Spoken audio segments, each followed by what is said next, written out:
Assalamualaikum warahmatullahi wabarakatuh. Bismillahirrahmanirrahim. Alhamdulillahi rabbil alamin. Wa bihi nasta'in ala umurid dunya waddin. Wassalatu wassalamu ala asyrafil mursalin Sayyidina Muhammadin wa ala alihi wa sahbihi ajma'in, amma ba'du. Fa inna asdaqal hadithi kitabullahi ta'ala wa khairal hadiyi hadiyu Muhammadin sallallahu alaihi wasallam wa syarral umuri muhdatsatuha wa kulla muhdatsatin bid'ah wa kulla bid'atin dhalalah wa kulla dhalalatin finnar. Qala al-Imamul Ghazali rahimahullahu ta'ala, wa qad ruwiya anna Umar tasallaqa dara rajulin fara'ahu ala halatin makruhatin fa ankara alaihi faqala ya amiral mu'minin in kuntu qad asaitullaha min wajhin faqad asaitahu anta min salasati aujuhin. Faqala wa ma hiya? Faqala qad qala Allahu ta'ala wa la tajassasu wa qad tajassasta wa qala ta'ala wa'tul buyuta min abwabiha wa qad tasawwarta minas sathi wa qala la tadkhulu buyutan ghaira buyutikum hatta tasta'nisu wa tusallimu ala ahliha wa ma sallamta. Fatarakahu Umaru radhiyallahu anhu wa syarata alaihi taubah. Wallahu alam. Jamaah yang dirahmati Allah Subhanahu wa ta'ala, orang yang menegakkan amar ma'ruf nahi mungkar, mereka termasuk orang-orang yang beruntung. Menyuruh berbuat kebajikan dan mencegah dari berbuat kemungkaran. Kedua hal ini berimbang. Ini disebut namanya hisbah atau ihtisab. Yaitu hisbah maknanya amar ma'ruf dan nahi mungkar. Banyak ayat-ayat dan hadis berbicara tentang hal ini. Man ra'a minkum munkaron falyughayyirhu biyadih. Siapa-siapa di antara kalian melihat satu kemungkaran, hendaklah dia merubah dengan tangannya atau dengan kekuasaannya. Fa illam yastati' fa bilisani. Jikalau dia belum sanggup, maka lewat lisannya. Fa illam yastati' fa biqalbih. Kalau dia belum sanggup, maka dengan hatinya, yakni hatinya tidak rela menerima kemungkaran tersebut. Wadzalika adhaful iman, dan itulah selemah-lemah iman. Berkenaan dengan nahi mungkar, sesuai dengan judul materi kita kali ini, syarat-syarat nahi mungkar, syarat-syarat mencegah kemungkaran. Saya kutipkan di dalam kitab Siyarus Salikin karya Syekh Abdus Somad Al-Falimbani. Ada 4 syarat untuk mencegah kemungkaran. Syarat yang pertama,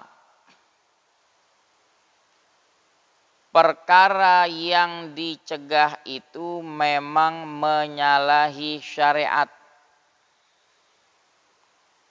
Itu yang ditekankan pertama. Perkara yang dicegah itu memang betul-betul menyalahi syariat. Terlepas pelaku yang mengerjakan itu jadi maksiat atau tidak jadi maksiat. Yang penting perbuatannya itu menyalahi syariat. Apa maksud pelakunya tidak jadi maksiat? Anak kecil belum tertuju khitab sasaran larangan kepada dia, belum baligh. Anak kecil mabok, minum minuman keras. Kita nggak bisa berpangku tangan, yang minum toh masih anak-anak, biarkan saja. Tidak, jangan melihat pelakunya bahwa minum minuman keras itu menyalahi syariat. Jadi harus dicegah. Contoh lain, orang gila, menyodomi binatang. Biarkan saja. Toh yang ngerjain orang gila, nggak ada hukum sama dia. Betul, orang gila nggak ada hukum. Tapi perbuatan menyalahi syariat kita harus cegah. Jadi yang pertama itu, perkara yang dicegahnya itu memang betul-betul bertentangan dengan syariat.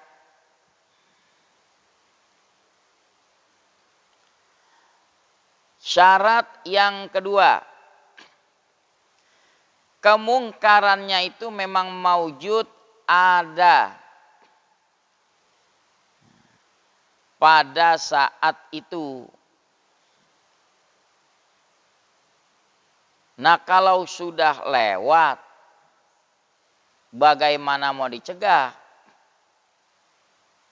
Si fulan seminggu yang lalu dia minum minuman keras. Ya sudah berlalu, kita mau cegah bagaimana? Paling kita hanya bisa memperingatkan orang tersebut, menasihati. Tobatlah engkau, jangan kau ulangi lagi. Atau sebaliknya, kemungkarannya itu belum maujud, belum ada. Seumpama seorang baru punya rencana, minggu depan mau pesta miras. Sudah ada belum? Sudah. Belum bisa dicegah itu pesta mirasnya. Hanya orang yang berencana itu kita dekati, kita nasihati.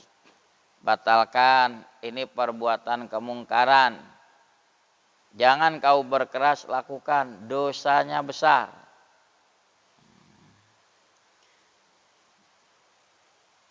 Jadi yang kedua ini, ayyakuna maujudan.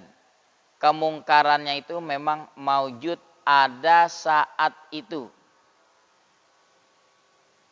Nah, kemudian yang ketiga, kemungkarannya ini zahir, nyata.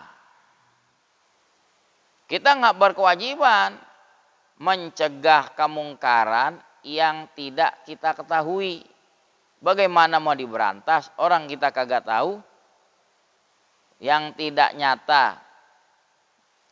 Tadi lafaz hadisnya man ro'a minkum munkaron. Siapa-siapa yang melihat di antara kamu satu kemungkaran. Melihat dengan mata. Ada yang mentafsirkan ro'a di sini bimakna alima. Siapa yang mengetahui di antara kamu ada kemungkaran. Walaupun dia tidak lihat dengan mata, tapi sumber maksiat itu memang orang udah banyak tahu bahwa di situ sarangnya maksiat. Namanya ro'a juga, mengetahui. Kalau yang tidak kita ketahui, bagaimana kita mau memberantas? Namanya kita tidak tahu. Tapi ingat, berbeda dengan pura-pura tidak tahu. Berarti kalau pura-pura sebenarnya tahu nggak? Tahu. Bahkan ada sudah tahu, tutup mata, berusaha menutup-nutupi. Entah karena ada oknum yang rela terima setoran, jadi bungkam dia, tidak mau memberantas kemungkaran. Ini dosa besar. Dia tahu namanya. Nah, berkenaan dengan syarat yang ketiga, kemungkarannya ini zahir, nampak nyata. Tadi kami kutipkan yang dikatakan oleh Imam Ghazali, apa yang pernah terjadi di zaman Umar bin Khattab saat menjabat sebagai Amirul Mukminin. Di satu riwayat, Umar bin Khattab pernah memanjat rumah seseorang.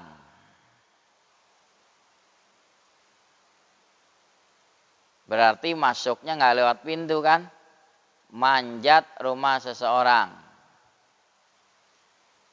Lalu Umar melihat penghuni rumah ala halatin makruha, dalam kondisi yang makruha, yang kurang baik dilihat. Artinya si penghuni rumah lagi melakukan maksiat.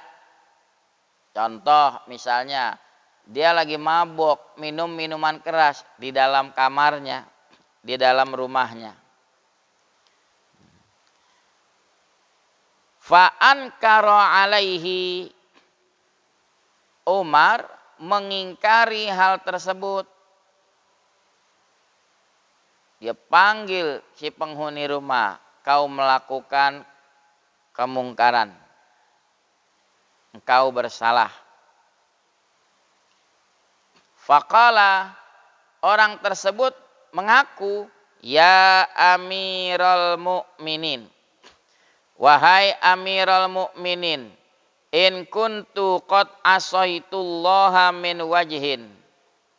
Jikalau memang aku maksiat kepada Allah dari satu sisi, faqad asaitahu min salasati aujuhin.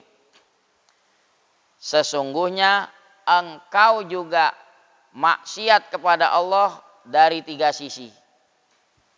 Kaget Umar bin Khattab dikritisi begitu. Loh, memangnya kenapa? Kira-kira kalau bahasa kita, kan saya lihat kamu mabok. Ya, saya akui saya salah, saya mabok minum minuman keras. Tapi Tuan Khalifah Amirul Mukminin melakukan 3 kesalahan. Loh, kesalahan saya apa 3? Disebutkan oleh orang ini. Wa ma hiya, kata Umar bin Khattab, apa itu 3 maksiat yang saya lakukan? Faqala, orang itu berkata, qad qala Allahu ta'ala wala tajassasu. Allah berfirman, jangan suka memata-matai. Jangan suka ngintip-ngintip. Wa qad tajassasta. Tuan Khalifah ngintip saya. Manggut-manggut Umar bin Khattab. Iya ya. Hebatnya tuh. Pemimpin seperti Umar bin Khattab dikritik kagak ngambek. Makanya jangan sok nyama-nyamain sama Umar bin Khattab. Ya. Umar bin Khattab lapang hati. Dikritisi begitu. Iya ya. Saya memang ngintip tadi. Allah larang memata-matai, Anda memata-matai. Jadi ternyata tuh dilarang sama Allah tuh. Memata-matai, mencari-cari sisi kesalahan orang. Ya. Barangkali kalau kerjaannya yang begitu ya banyak-banyak tobat aja. Ya. Yang kedua, wa qala ta'ala, berfirman Allah Ta'ala, waqtul buyuta min abwabiha. Dalam surah Al-Baqarah ketika berbicara haji di tengah-tengahnya. Ya. Waqtul buyuta min abwabiha. Datangi rumah itu lewat pintunya. Wa qad tasawwarta minas sathi. Sedangkan engkau manjat dari atas, dari atap. Allah perintah kalau masuk lewat pintu, Tuan Khalifah manjat. Tuh 2 kesalahan. Umar bin Khattab mengakui, manggut-manggut lagi. Iya ya.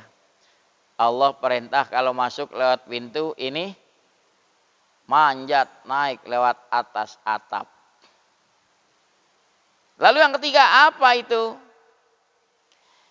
Wa qala, Allah berfirman, la tadkhulu buyutan ghaira buyutikum. Janganlah kamu masuk ke rumah yang bukan rumah kamu. Hatta tasta'nisu.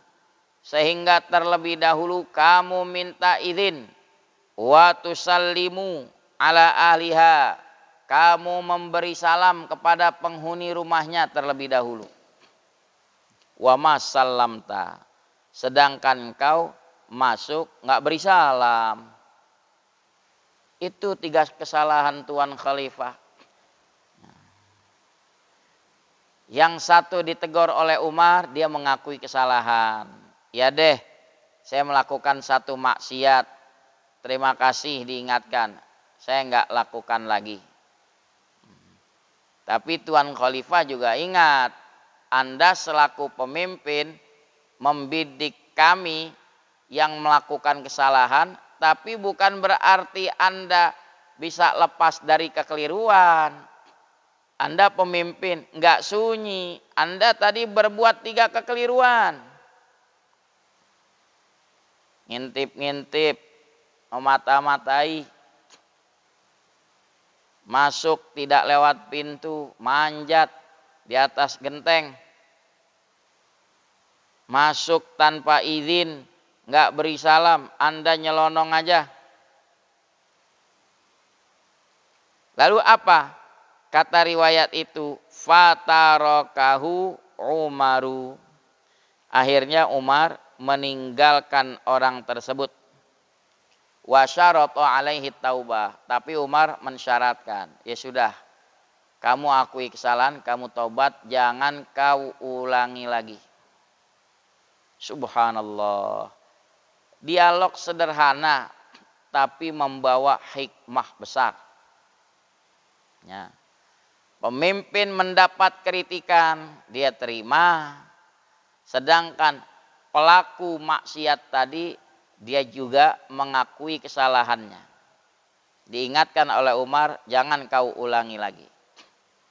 Nah, kita kembali kepada pokok pembicaraan kita, syarat yang ketiga, bisa dicegah itu kemungkaran kalau tampak zahir. Kalau tidak tampak zahir, ya bagaimana kita mau memberantas mencegahnya? Sekarang kita tidak lihat dengan mata, Ustadz. Tapi orang sudah banyak tahu. Di situ memang sumber judi. Bukan kata orang. Memang iya terang-terangan. Walaupun di tempat tertutup, dia memang main judi. Itu bukan kemungkaran yang tersembunyi. Zahir juga. Contoh lain. Seumpama ada rumah kos-kosan disalahgunakan. Pemilik kos-kosannya tutup mata bahwa di antara penghuninya menyalahgunakan. Tidak ada ikatan suami istri, masuk sekamar. Dia tahu saat masuk itu memang sendiri wanita itu. Lalu tiba-tiba membawa lelaki. Jangan tutup mata. Bertanggung jawab dia. Jangan hanya memikirkan, oh lumayan dia berani bayar sebulan, yang lain 1 juta, dia berani bayar 2 juta. Uang apa itu? Uang dari hasil maksiat, wal'iyadzubillah. Ini namanya zahir juga. Berikutnya, syarat yang terakhir yaitu syarat yang keempat.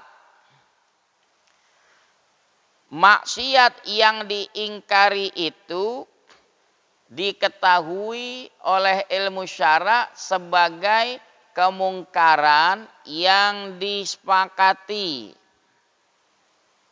Jadi baru bisa diberantas.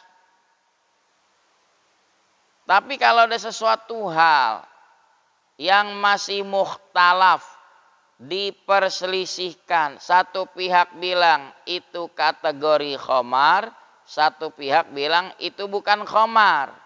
Semua ulama sepakat, khamar haram jelas, sepakat.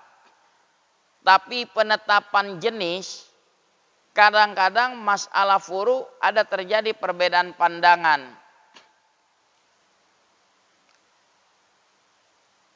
Di mazhab Hanafi, ngerti seperti halnya di mazhab lain, khamar haram ngerti. Tapi mereka membatasi nabidh, itulah khamar. Termasuk kategori khamar, haram. Perasan anggur. Kalau perasan dari yang bukan anggur, nanti dirinci oleh mereka. Kalau membawa kadar yang memabukkan, haram. Tapi kalau tidak membawa kadar yang memabukkan, tidak haram. Berbeda dengan mazhab Syafi'i. Mazhab Syafi'i, pokoknya khamar terlepas bahan dasarnya nabidh, perasan anggur, atau perasan dari selain anggur, selama itu khamar tetap haram.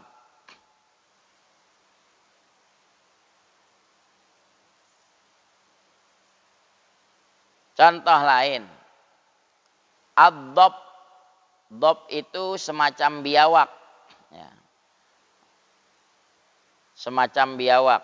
Dia hidupnya di gurun pasir. Kalau biawak di sini kan ada di sungai.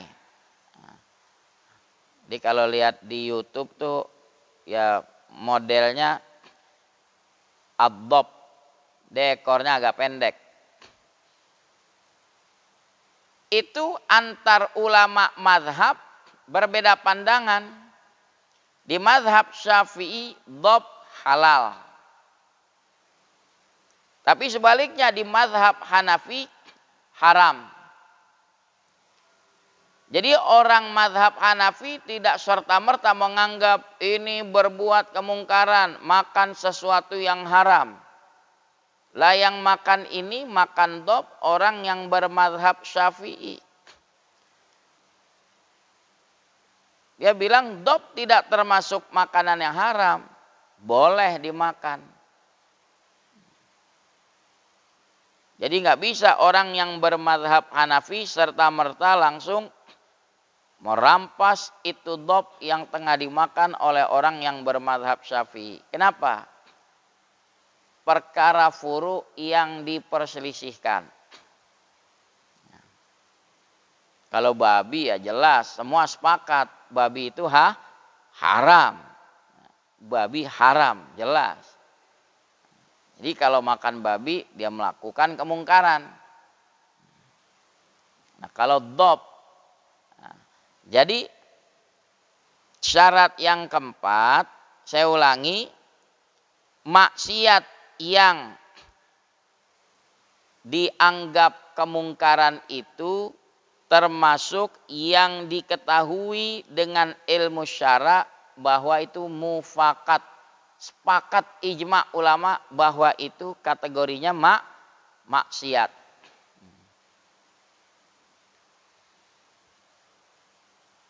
Kalau masih diperselisihkan, ya jangan dong serta-merta langsung menganggap ini sesuatu keharaman yang harus diberantas. Contoh, ada pihak yang tidak suka tahlil dalam artian baca zikir setelah kematian.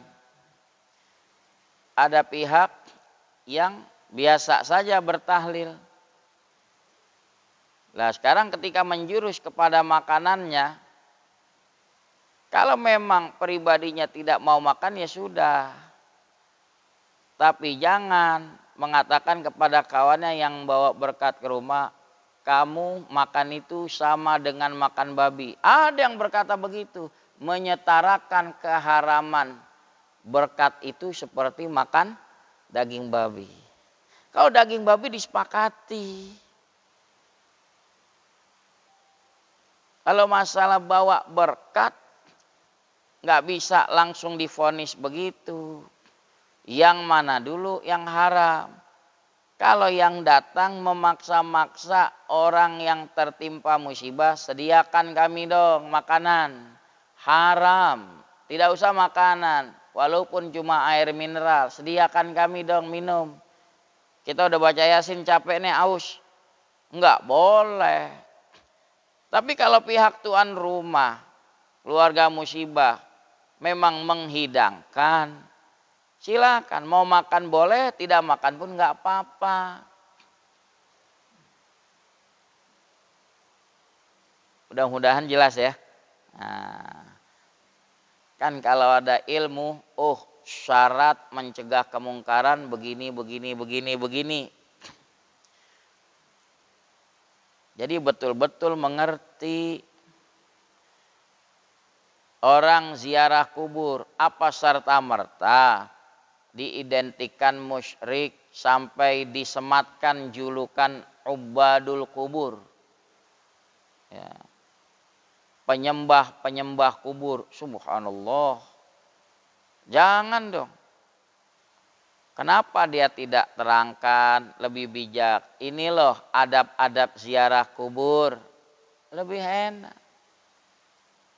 Kalau mengeneralisir setiap orang yang ziarah kubur identik maksiat.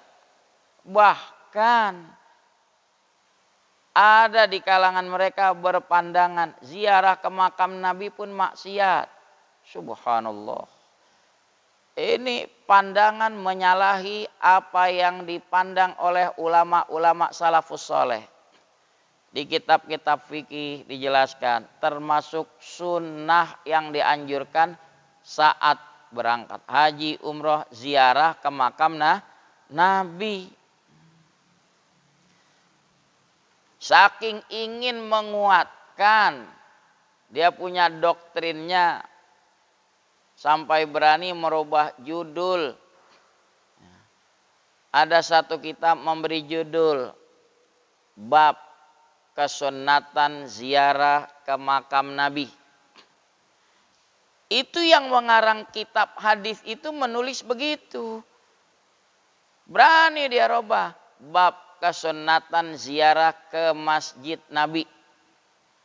Itu namanya ada kenakalan ilmiah. Nggak fair di situ. Kalau Anda berbeda pendapat, tapi jangan mengelabui dengan cara merubah-rubah karya orang. Judul dirubah-rubah seperti itu. Ya. Hadirin ma'asyiral muslimin rahimakumullah. Itulah 4 syarat nahi mungkar.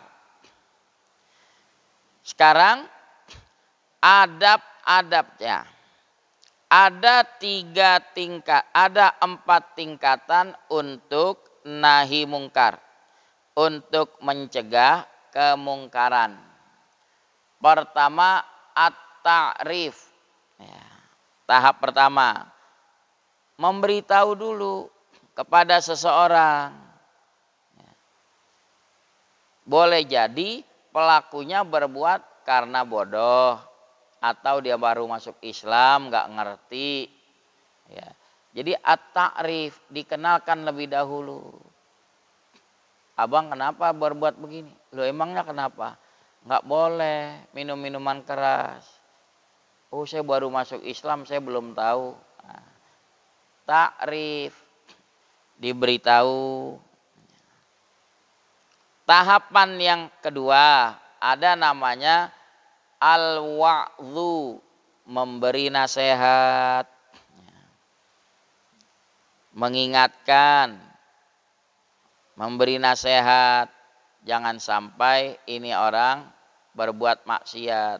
Anda muslim, kok masih pasang togel juga? Itu dia, PPKM gak habis-habis, pendapatan saya kurang Ustadz. Ya. Apa hubungannya PPKM yang masang togel? Ya kali-kali aja. Kalau menang mudah-mudahan saya mau sumbang deh masjid. Astagfirullah. Ada saya punya kawan, dia bilang, Ustadz, nggak sungkan-sungkan itu bandar narkoba, dia tahu. Dia bilang, perlu berapa masjid lagi ngebangun, ntar kita bantu.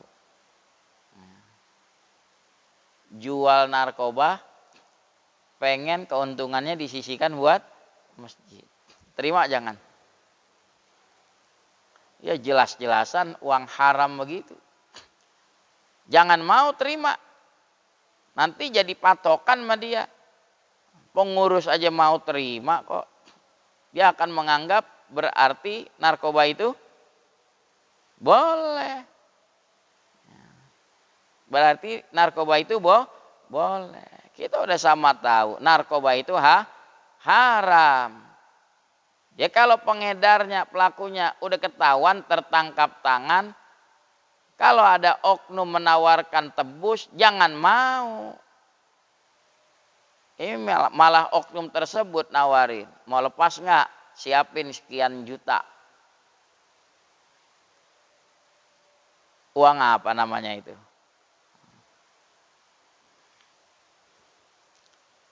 Selanjutnya, itu namanya al-wa'dhu. Kita lanjut kepada derajat yang ketiga. Kalau diberi peringatan, nasihat dengan lemah lembut, tidak juga ada perubahan, maka bertahap kepada derajat yang ketiga. Boleh dengan sedikit keras, sedikit tegas. Jadi kalau bahasa kita tahap pertama persuasif. Nah, tahap kedua ya sedikit tegas. Tegur. Kalau memang tidak berubah juga, ya dengan derajat yang keempat. Lebih tegas lagi. Itulah yang disebut dalam hadis tadi. falyughayyirhu biyadih. Robah dengan tangannya. Ada yang mentafsirkan tangan di sini kekuasaan. Dia berkuasa, berwewenang, robah. Jangan biarkan kemungkaran merajalela. Jangan biarkan penistaan agama terus berkelanjutan. Anda berkuasa, jangan berpangku tangan membiarkan penistaan-penistaan agama terjadi. Hentikan. Kalau belum sanggup, fabilisani. Sampaikan lewat mulut. Tadi tahapannya dengan mengenalkan. Lalu dengan menasehati secara lemah lembut. Lalu dengan sedikit tegas. Lalu dengan tegas. Hadirin, saya kasih analogi yang mudah. Kalau pengen tebang pohon pisang, pantesnya pakai silet atau pakai golok? Bisa nggak pakai silet? Bisa. Cuma tumbang nggak pohon pisangnya? Tumbang. Butuh waktu terlalu lama. Nah, sekarang ada jawara. Cukur kumis bisa nggak pakai silet? Bisa. Ya dia pakai golok. Mentang-mentang jawara, cukur kumis pakai golok. Kalau masih bisa pakai silet, kenapa harus pakai golok? Artinya lembut pada tempatnya, keras pada, tegas pada tempatnya. Cuma yang amat disayangkan, ketika ulama-ulama menjalankan tahapan itu, tahap pertama persuasif, pihak media nggak akan menggubris karena dianggap bukan berita yang memancing peminat baca. Tahap nasihat, enggak juga, sedikit tegas enggak. Begitu diberantas kemungkaran dengan sangat tegas, wah, dilihat apa? Di media diopinikan apa? Tindakan anarkis wenang-wenang. Sehingga si penerima berita terprovokasi. Kok begitu sih Islam? Kerjaannya apa? Obrak-abrik, kafe, obrak-abrik, tempat biliar dan lain seterusnya. Dia nggak merunut ke belakang. Tahapan itu udah ditempuh. Nggak mungkin langsung lompat ke tahapan yang terakhir. Cuma yang jadi mengkonsumsi berita, sebagian kita juga akhirnya apa? Kita menyudutkan saudara kita sendiri. Saya nggak senang tuh. Tindakannya anarkis sewenang-wenang. Padahal tidak seperti itu. Lihat aja. Contoh deh, di luar negeri sana. Kalau udah bulan September, menjelang tanggal 11, yang ditayangin berita apa?